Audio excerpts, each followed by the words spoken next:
Então, pessoal, eu tenho uma palavra de Deus no teu coração e com o tema Pela Fé, Heróis Extra-Bíblicos, na qual, então, eu vou falar de fé e dos heróis conforme aprendemos das biografias, não na Bíblia, mas na biografia, passando de Martinho Lutero até Billy Graham.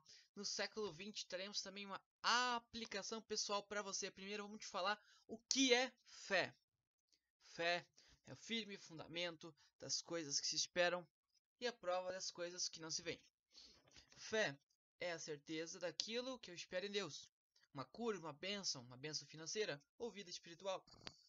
E um exemplo muito claro é a cura, que Deus cura as pessoas. Porém, vamos falar agora do primeiro herói da fé, Martinho Lutero. E ele foi um pastor luterano da Alemanha no século XVI, precursor da reforma protestante e autor da Bíblia do idioma local, o alemão. Era um padre, fez teologia católica. Em certo período, Lutero questionou alguns dogmas da Igreja Católica Apostólica Romana, o qual ficou conhecida como as 95 teses de Martinho Lutero, ou 95 teses de Lutero. E ele propôs debater com os clérigos superiores da Católica acerca destes assuntos, para assim a Igreja Católica voltasse a ser a Igreja Imaculada e Noiva de Jesus Cristo. E Lutero é um exemplo de alguém edificado pelas Escrituras Sagradas. Era um pastor devoto à palavra de Deus. Segundo, Jonathan Edwards, o chamado grande avivalista, foi um grande missionário. Costumava passar 13 horas todos os dias orando e estudando a Bíblia. E você, jovem, que não ora nem por 30 minutos por semana, aprenda com Jonatas a orar diariamente. O grande avivalista foi pastor nos Estados Unidos da América. Ele é famoso pelo sermão Pecadores nas mãos de um Deus irado, que fala que todos os seres humanos são pecadores e assim merecedores do inferno. E não só foram enviados para lá graças a Deus, embora este Deus esteja irado com os pecadores, e é necessário que o pecador arrependa-se de seus pecados, reconheça a soberania de Jesus Cristo para obter salvação e vida eterna no céu. E ele é responsável pelo grande avivamento americano no século XVIII, entre 1700 e 1800. E Deus o fez por intermédio de Jonatas, porque em 2 a 3 anos, cerca de 30 a 50 mil almas foram ganhas a Jesus usando um só homem. Este costumava ler a Bíblia e muito orava.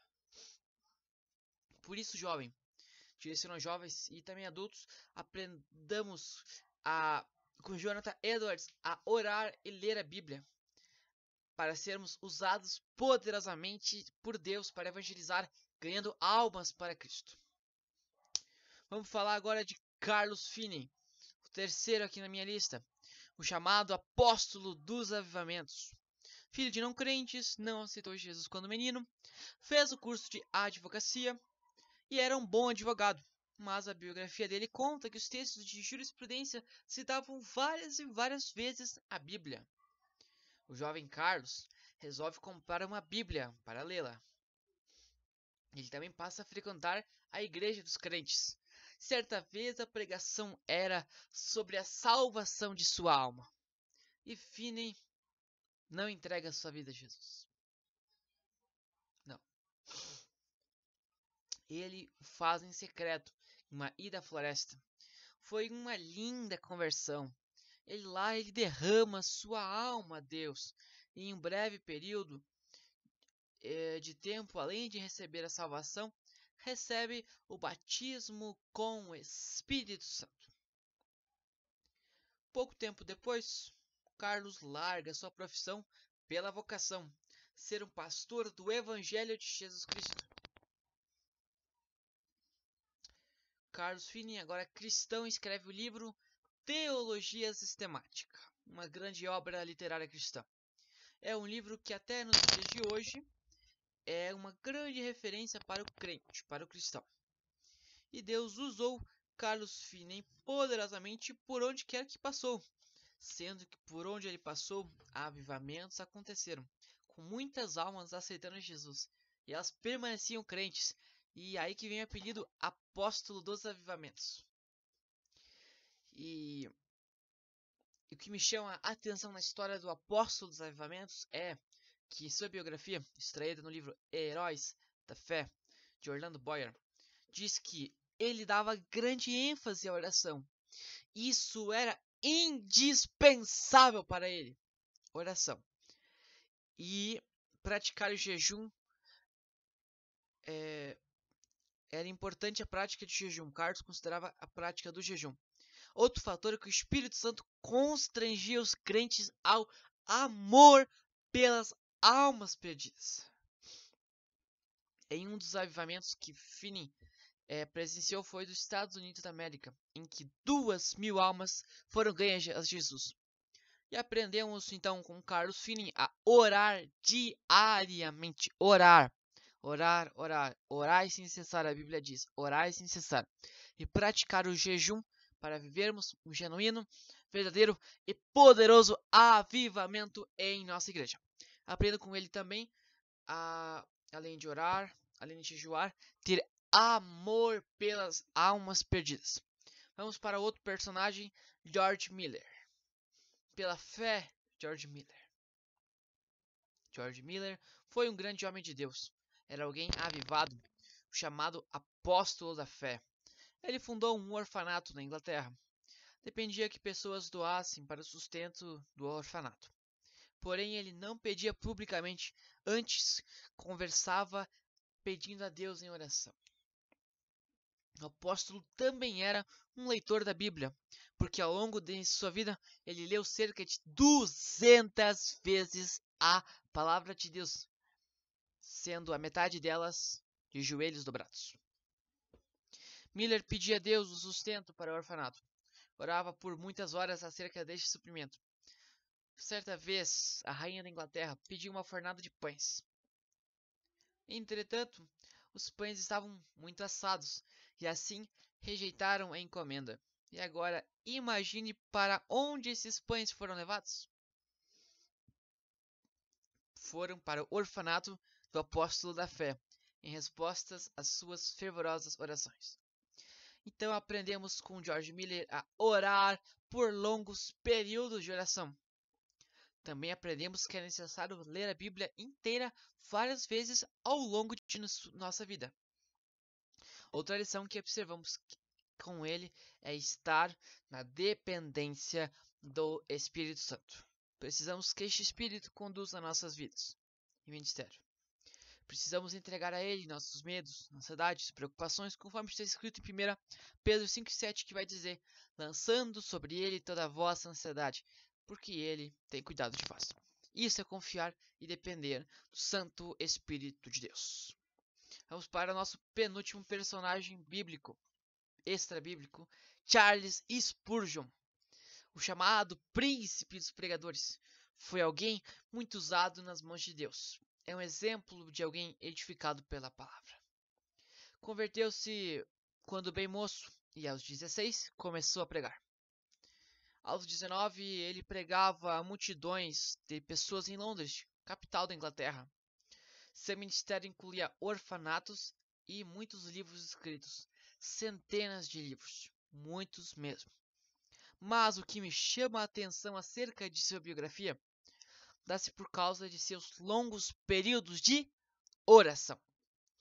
Como está escrito no livro Heróis da Fé, de Orlando Boyer, a qual eu extraí quase todos os personagens ali, exceto Billy Graham, todos os personagens extraí das biografias dele no Orlando Boyer, no Heróis da Fé, vai dizer nessa passagem que o príncipe dos pregadores era, antes de tudo, o príncipe de joelhos. Devemos aprender com Spurgeon a tirar longos períodos de oração para sermos pessoas edificadas. E vamos agora para o último personagem da nossa mensagem, que é basicamente Billy Graham, nada mais nada menos que o grande Billy Graham, um grande pregador norte-americano do século XXI. Não lembro bem a referência, mas é entre 1901 a 2000. E ele nos deixou um grande legado com a sua vida. Ele fez o ensino médio, teologia e outras faculdades. E eu já comento a você, uma lição vai para você, jovem. você deve buscar o conhecimento. Deus quer te usar também com o conhecimento e faculdades que você tem. Sim, um pregador e pastor pode sim ter uma faculdade, ou até mais, pós-graduações, EAD, PhD. Porém, voltando ao avivalista norte-americano do século XX, sua biografia diz que ele foi pastor na Igreja Batista em Western Spring, nos Estados Unidos. Seus sermões e livros foram muito famosos. Eles são vendidos até hoje e inspiram muitas pessoas. Dou uma dica para você, jovem.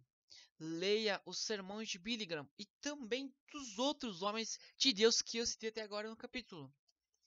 Desde Jonathan Edwards com seu livro, Carlos Finney, George Miller, Charles Spurgeon e o próprio Billy Graham. Tem muitos sermões muito instrutivos para você, meu amigo. Assim como temos John Wesley, temos o outro lá, tem o Hudson Taylor, deve ter também, acredito, o pastor HSI, também um grande pastor. Temos aí muitos heróis da fé e a maioria deles deixou sermões escritos, sim. E Billy Graham, voltando, possui frases impressionantes. Mas devido à brevidade desta mensagem, vou citar apenas algumas delas. Primeira, a Bíblia é mais atual do que o jornal de amanhã. Estude a Bíblia para ser sábio. Creia na mesma para ser salvo. Siga os seus preceitos para ser santo. Grande frase. Eu li a última página da Bíblia. Tudo vai dar certo. 4. E última. A razão pela qual há tanto pecado no mundo hoje é que o homem perdeu o medo de que existe o inferno. Essa aí. Billy Graham também é marcado pelas cruzadas evangelísticas por onde quer que passou. Pregou em todos os Estados Unidos e Europa. Foi muito usado nas mãos de Deus. E como de costume, podemos citar a sua vida de oração e leitura da palavra, da Bíblia. Deus, escute o que eu vou te dizer, meu jovem. Deus precisa de um jovem corajoso para que um grande avivamento, uma grande obra seja feita através de sua vida.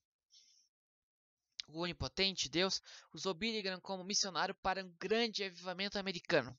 E esse mesmo Deus pode te usar para um grande avivamento na cidade que você mora, jovem. Apenas diga: eis-me aqui. Leia a Bíblia e ore a Deus. Fazendo assim, com certeza Deus vai te usar poderosamente em um trabalho que só Ele sabe que é preciso. Espero que o leitor jovem, ouvinte, nosso internauta, tenha sido impactado a buscar a Deus através das disciplinas espirituais que já citei. Para lembrar, jejum, oração e Bíblia. Bíblia, oração e jejum. Para que ele ou ela seja muito usado nas mãos de Deus. E na cidade onde mora, fazendo a diferença e cooperando para um grande avivamento. Um verdadeiro avivamento. Avivamento que pode se expandir de uma cidade a outra. Passando por vários estados do Brasil e, quem sabe, espalhando-se pelo mundo. Falo que esse avivamento pode expandir para fora do Brasil, sabe por quê? Por que eu digo isso? Porque Billy Graham profetizou que após o avivamento americano, a próxima nação terá um grande avivamento que impactará o mundo, será o país Brasil. Isto mesmo, é do Brasil! Seja avivado, jovem. Faça parte do avivamento que irá mudar não só o Brasil, como também o mundo. Com tudo isso, acredito que sua fé tenha sido edificada por Deus. Busque ter fé como os heróis da fé que eu apresentei a você. Conforme, e também leia também de tarefinha Hebreus 11, os heróis bíblicos da fé. E a palavra de Deus vai dizer em Hebreus 10:38: mas o meu justo viverá pela fé, e se retroceder, não me agradarei dele. E outro versículo, Hebreus 11:6, vai dizer: sem fé é impossível agradar a Deus. Então, se você quer agradar a Deus, tenha fé. Não retroceda. Não volte para trás. Olhe para frente. Olhe para as coisas do porvir, no céu, para as coisas que Deus tem reservado para o seu futuro. Lembre-se também que aquele que tem fé é obediente a Deus, e justo é aquele que crê em Jesus e obedece aos seus mandamentos. Então, seja um justo de fé para que os planos de Deus cumpram em sua vida. Que Deus vos abençoe.